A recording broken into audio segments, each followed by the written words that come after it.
Bonjour Dominique Lecomte, conversation entre deux portes. Aujourd'hui nous sommes dans les environs de Boston avec Dominique Lecomte, artiste, graveur, photographe. Comment ça va Dominique, la vie en Amérique? Ça va très bien, Julien. Ça me fait plaisir de discuter avec toi. Ça fait longtemps qu'on ne s'est pas vu. Alors, Ben oui. c'est l'occasion. Ok, bon écoute, pour conversation, peux-tu nous dire un peu quelque chose, quelques mots sur ton parcours et aussi ton travail à Boston, précisément? Oui, oui, bien sûr. Moi, je suis né dans les Vosges où j'ai habité environ 30 ans. Ensuite, je suis allé au Cambodge en 94. Ma femme et moi, on est arrivé aux USA, près de Boston, pour 2 ans au départ, mais finalement, on est toujours là, des citoyens maintenant. Au niveau artistique, je faisais des grandes gravures et des grandes peintures quand j'étais à Épinal. Oui, oui, je me Mais, souviens. mais là, aux États-Unis, je n'avais plus la place, donc j'ai passé des petits formats. Mais j'ai quand même toujours gardé la photo qui était médium préféré d'une certaine Préféré? manière. Et j'ai Oui. toujours aussi aimé écrire. Voilà. Mhm. Alors, donc, par rapport à la photo, l'écriture, donc c'est ça qui t'amène à initier ces promenades artistiques dans la ville. Parle-nous un peu de ça, de ces promenades. Comment l'idée est venue? Parce qu'on écrit, on fait de la photo, mais de là à amener les gens à se promener, à partager cela, comment l'idée t'est venue? Oui, en fait, j'ai toujours aimé me promener en ville et un jour on a décidé d'aller à Nashville, donc j'ai fait des recherches sur Nashville et je me suis rendu compte que dans ces recherches je ne trouvais que les endroits où aller mais pas la façon de les lier les uns aux autres. D'accord. Donc c'est de là qu'est venue l'idée de faire des promenades qui permettraient aux gens d'aller d'un point à l'autre en sachant par quelle rue passer, qu'est-ce qu'il y a d'intéressant à voir, etc.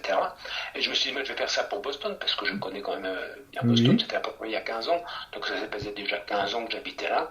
Oui. Ça me permet donc de faire de la photo, d'écrire et de faire quelque chose que j'aime. D'accord. Et en fait, oui, tu me dis artistique. En fait, artistique, c'était pas le projet de départ, Oui. mais comme en fait j'aime l'architecture, les musées, et c'est de cela que je parle principalement, tout ce qui Principalement. est parc à la nature, Oui. c'est devenu des promenades artistiques, si tu veux. Mhm. Oui, oui, ben, parce que promenade artistique par rapport à ton travail, mais c'est vrai que découvrir le paysage urbain par l'architecture, par les bâtiments, peut-être aussi par l'histoire. Et donc, en cela, par rapport, donc, on va pas parler de Boston, qui est quand même une grande ville, mais si on se réfère un peu à peut-être un morceau de la ville, moi, ce qui me vient à l'idée, c'est peut-être de dire quelques mots sur le quartier de West End qui est quand même un lieu qui a évolué à la fin du XXe siècle à aujourd'hui. Toutes ces évolutions, tu as peut-être vu aussi une évolution,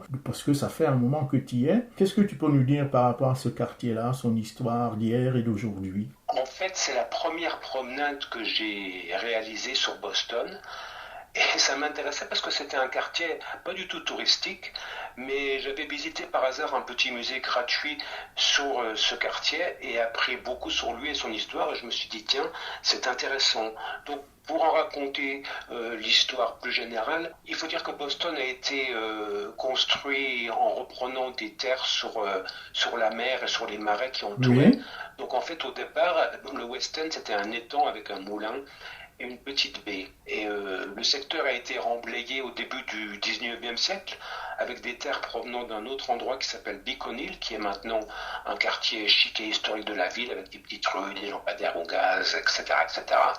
Et ce quartier du West End était destiné à accueillir des résidents aisés qui venaient du front de mer, là où les premiers habitants s'étaient installés, et qui étaient à ce moment-là surpeuplés. Ensuite, ces populations aisées, elles ont émigré vers Beacon Hill, et donc, elles ont laissé la place à une communauté afro-américaine, puis à des immigrants.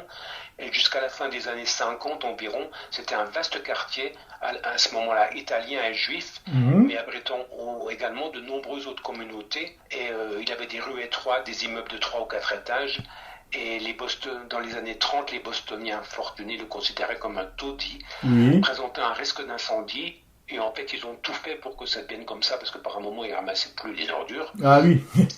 Mais les projets de modernisation n'aboutissaient pas car les habitants y étaient très attachés et ils considéraient l'endroit en fait comme un paradis. Mhm, Ceci dit, en 1944 et 1954, il y a eu des lois fédérales qui ont débloqué de l'argent pour des rénovations de zones considérées insalubres. Oui. Et il y a aussi une loi sur les autoroutes qui a conféré aux autorités la possibilité de faire des autoroutes pour désengorger les villes, ce qui, entre parenthèses, explique pourquoi les Américains utilisent beaucoup la voiture et habitent dans la banlieue, loin du centre. Oui. Donc ça a été aussi, une erreur sur laquelle ils reviennent petit à petit. Mais en tout cas, le résultat, c'est que le West End a été rasé complètement. Donc toutes ces petites rues, ces petites maisons, etc.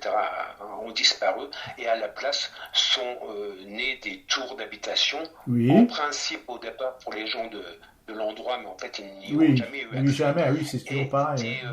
Des projets publics comme la mairie et d'autres endroits. Donc c'est intéressant, d'une certaine manière c'est triste, mais c'est intéressant de voir l'architecture moderniste en fait qui s'est installée là. Il y a beaucoup de bâtiments et il reste quand même quelques traces du vieux West End. D'accord. Voilà. Pour conclure là-dedans, le projet est aujourd'hui largement considéré comme un échec parce qu'il a détruit un quartier vivant et de nombreuses villes ont vu en l'exemple de Boston un modèle à ne pas suivre. Oui, donc c'est vrai que cette idée, c'est quand même des politiques urbaines qui sont semblables à ce que nous avons connu dans beaucoup de villes en Europe ou même en France. Hein. Il y a des choses de ce type où la gentrification fait qu'on détruit les quartiers populaires pour installer de nouveaux quartiers en disant aux gens vous allez habiter là, mais en fin de compte ils n'y habiteront jamais puisqu'ils n'ont pas les moyens de s'offrir un appartement à cet endroit. Donc ça c'est le cas du West End à Boston. Mais tu as parlé d'architecture tout à l'heure et de modernisme, mais Boston est quand même connu dans ce quartier peut-être, je pense, où il y a le City Hall, qui est quand même un bâtiment d'architecture moderne, qui a été créé, je ne sais plus, dans les années 50, je crois, ou 70, je ne sais plus. Donc, avec ton œil de photographe, ces bâtiments, ce bâtiment en particulier, peut-être même d'autres, qu'est-ce que tu peux nous dire par rapport à ça ?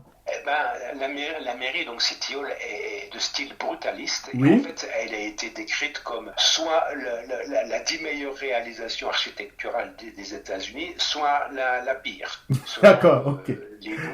Les goûts des gens. C'est très brutaliste, quoi. Tu vois très bien.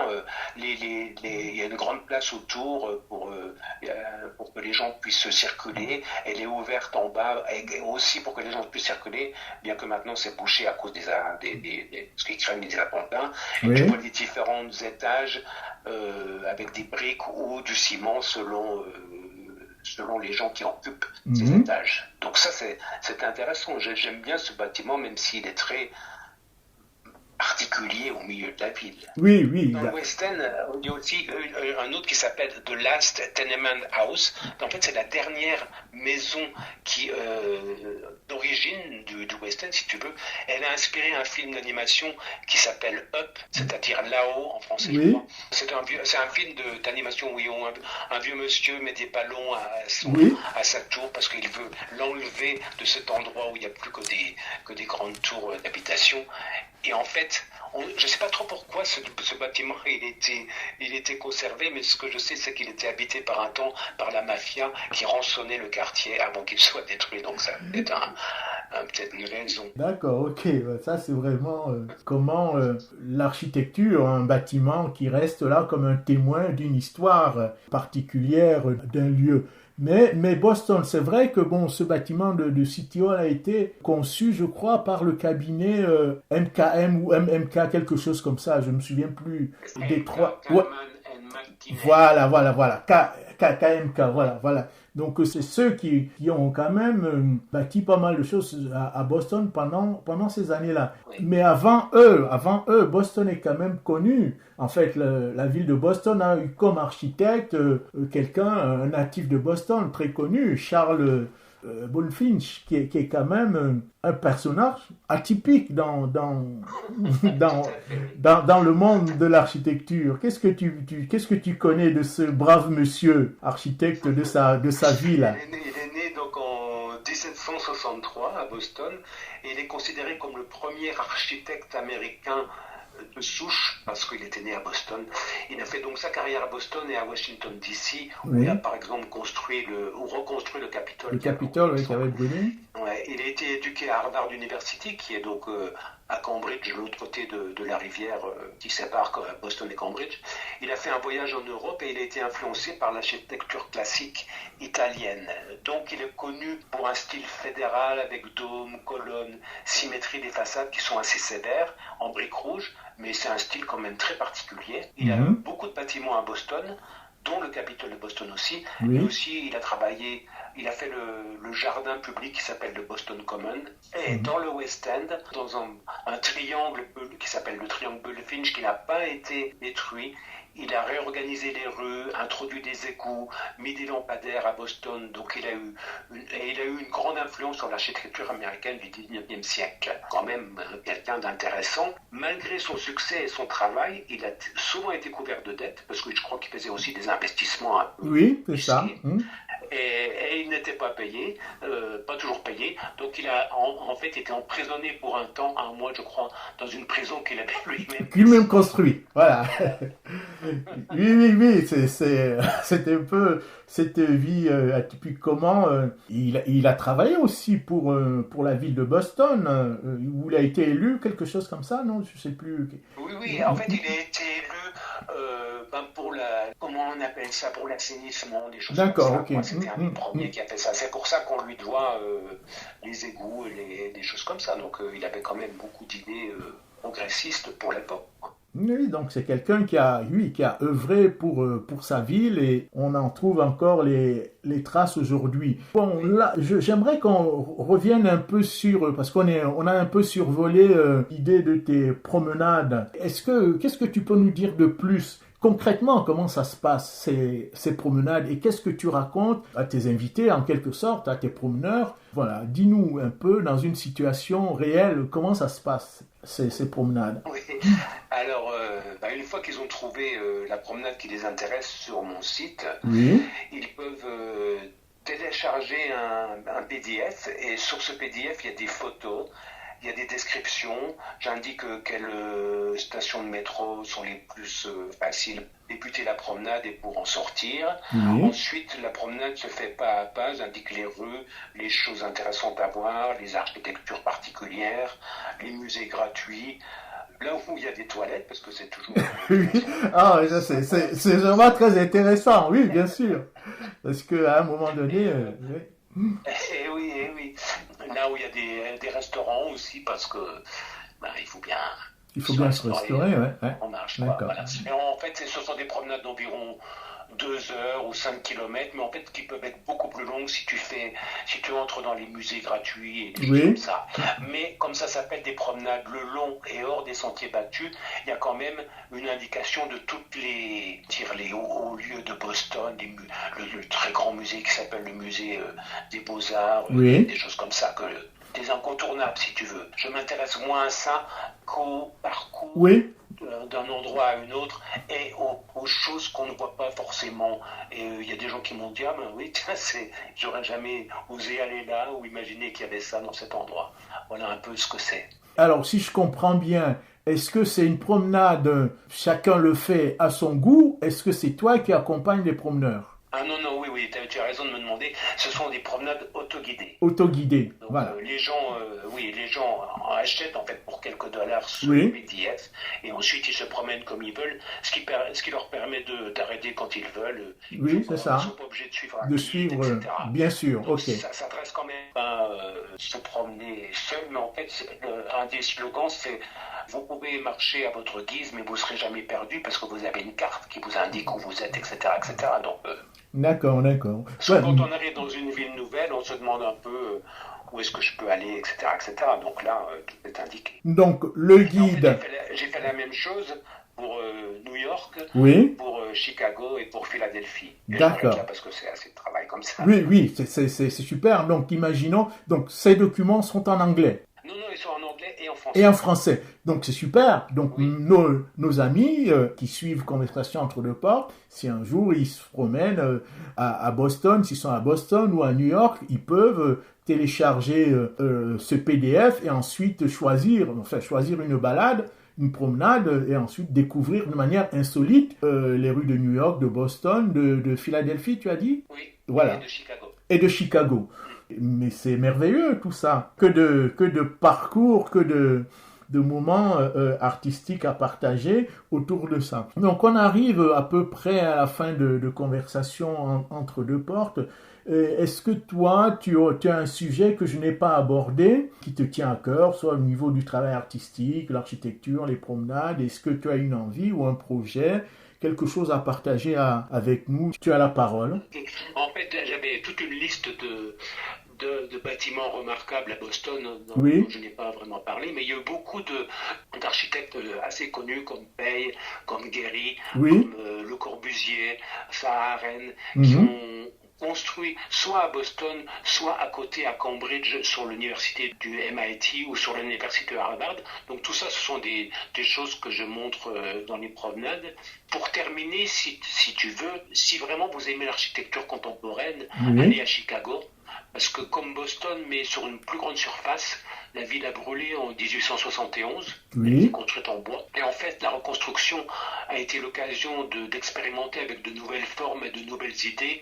Donc, c'est là que sont apparus les premiers gratte-ciel. Et en fait, ça a continué. Donc, au niveau architectural, Chicago, c'est vraiment un plaisir des yeux. Oui, mais les architectes comme Pei, que les Français connaissent bien, parce que Pei a construit la pyramide du Louvre, Gehry aussi, Franck Gehry, qui est décédé il n'y a pas longtemps.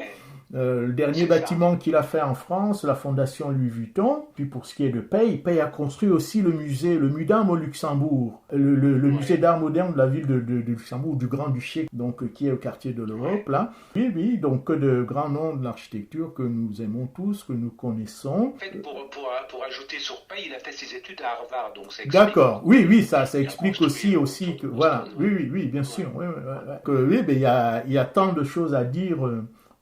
Sur tout ce monde-là, on renvoie nos amis aux écrits et aux monographies de tous ces architectes, et puis peut-être prochainement sur une balade, je ne sais pas où, Chicago, Boston, New York, à vous de choisir, et les itinéraires sont multiples. Merci beaucoup, Dominique. C'était Conversation entre deux portes avec Dominique Lecomte, Boston, Chicago en dernier. Merci beaucoup.